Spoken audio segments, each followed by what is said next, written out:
So today we're going to be dividing, and we are writing our quotients no longer with remainder 2, remainder 3. We're now changing those remainders into a mixed number. Our quotient will be in a mixed number format if there's anything left over at all. So we're not going straight to decimals yet.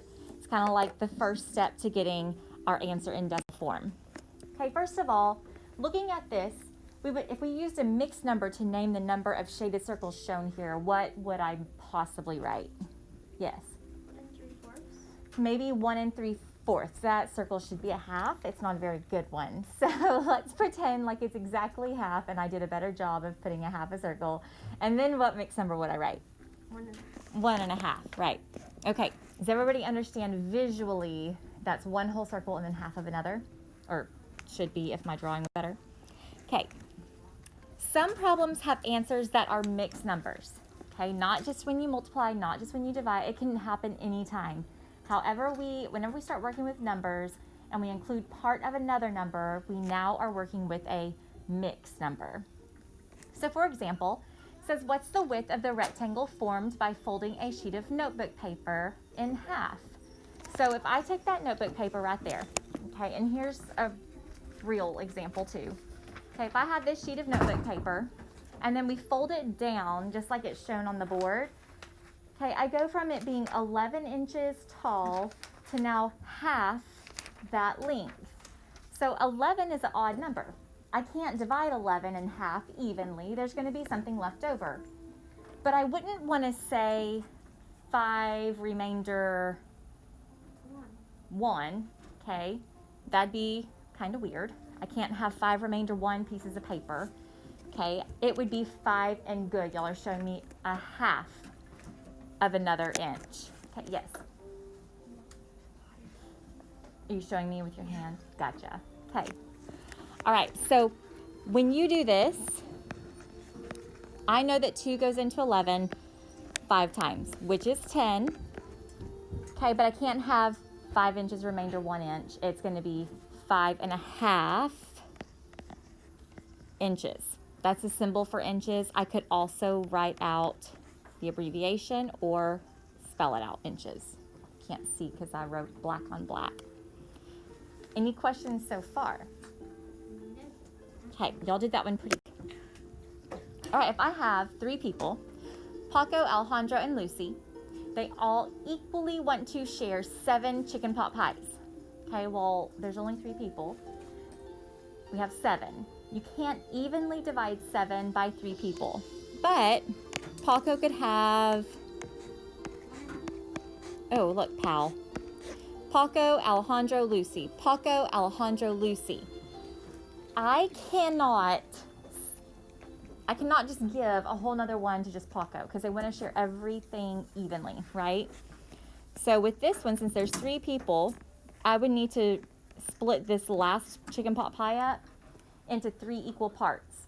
So if Paco gets this piece, Alejandro here, and Lucy here, how many pieces of chicken pot pie is everybody actually getting? Good. Y'all are showing me most of you have 2 whole pieces and a third of another piece. Okay? Paco has 1 whole here, 2 wholes, and then 1/3. So 2 and 1/3 would be your answer there visually. Okay? Here's what it looks like using the algorithm for division. This says a grocer, which is just like a person who works at a grocery store, divided a 5-pound block of mozzarella cheese into 4 equal pieces. The pieces were then wrapped and displayed for sale. Okay, so if you've ever been to like the cheese section of a grocery store, you'll see that there's like blocks of cheese wedges or something. It came from a big wheel of cheese at one point and they cut it up into sections to sell. Which quotient of these 2 here represents the weight in pounds of each piece? Now think what makes sense. Would you tell somebody that something weighs 1 pound remainder 1? Or would you tell somebody 1 1/4 or 1 1/4 pound? 1 1/4. You'd say 1 1/4 pound.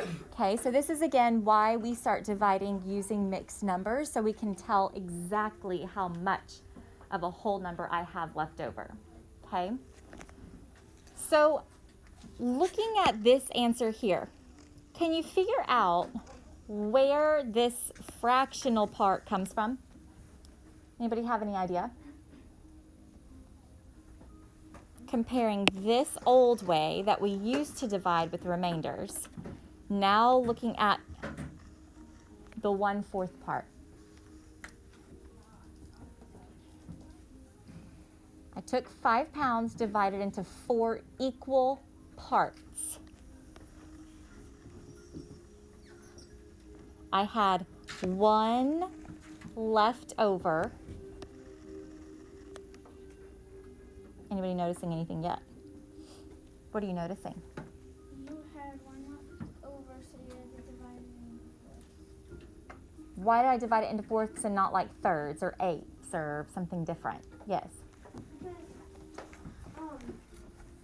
Because so the 4 is what it's dividing 5 by, so it has to be in the fourths.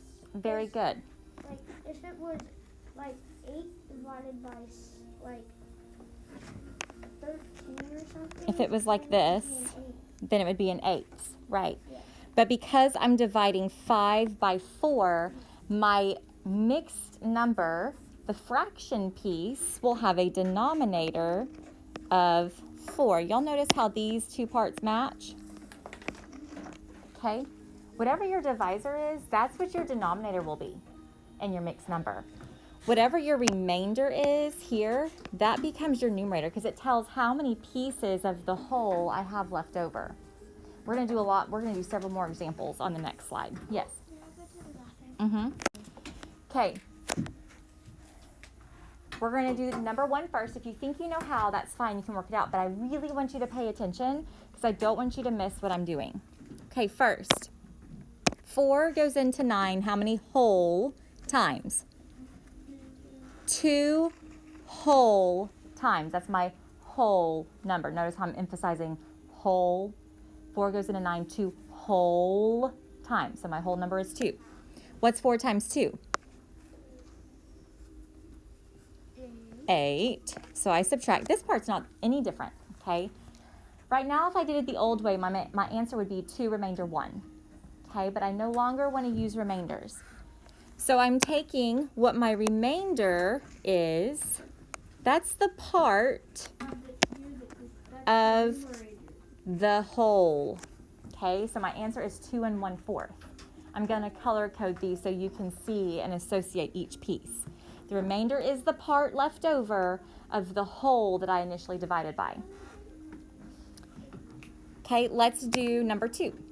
6, how many whole times can 6 go into 19? 3 whole times. Okay, 6 times 3 is 18. This part's no different than what we're used to doing. But it's the next part where I no longer write remainder 1. I'm going to take the remainder, which is part of what's left over. I divided it by 6, so I had 6 total pieces, and one of those 6 pieces is left over, so my answer is 3 1/6. Are y'all understanding what we're doing so far? Yeah. We're doing some more practice to get the hang of this. Okay, 3 goes into 25. How many whole times? 8 times. 8 whole times, which is 24. Again, 1 left over. So the 1 becomes my numerator. What did I initially divide it into? How many parts? 3. 3. So that is my denominator. So my answer is 8 1/3. Good. Do you want to try number 4 on your own and then check it? Yeah. Okay, try doing 30 divided by 7. And then show me your answers. We'll check it together in a minute.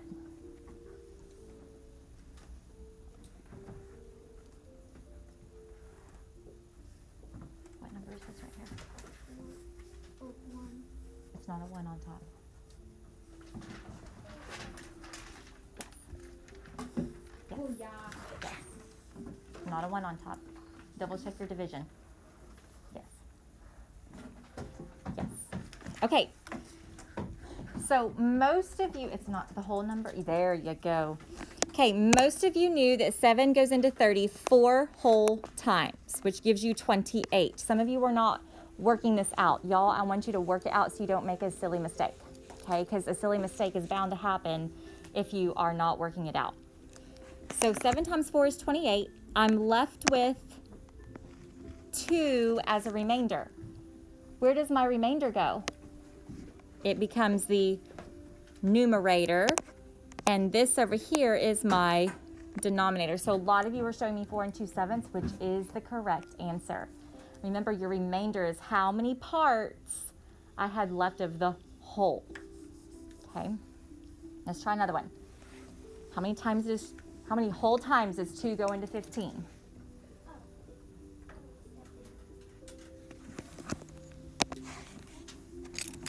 Y'all work this one out and then we'll check it.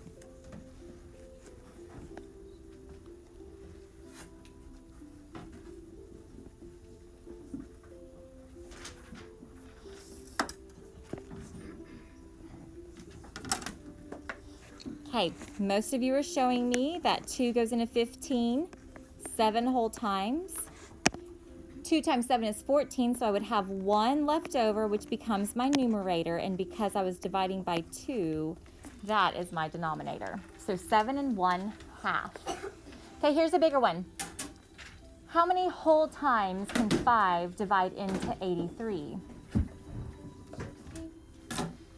Show me all of your work. Set it up just like I did. Divide it all out. Every step. No shortcuts. Work it out. Work it out. Work it out.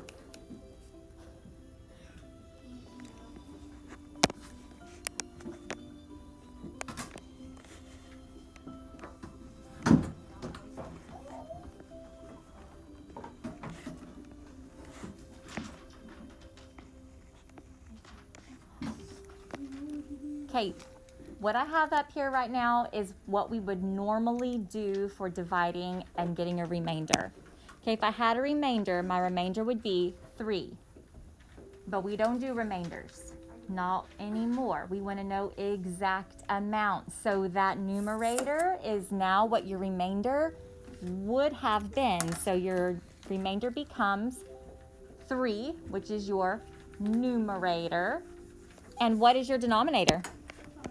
5. So 16 3/5 is the correct answer. Very good.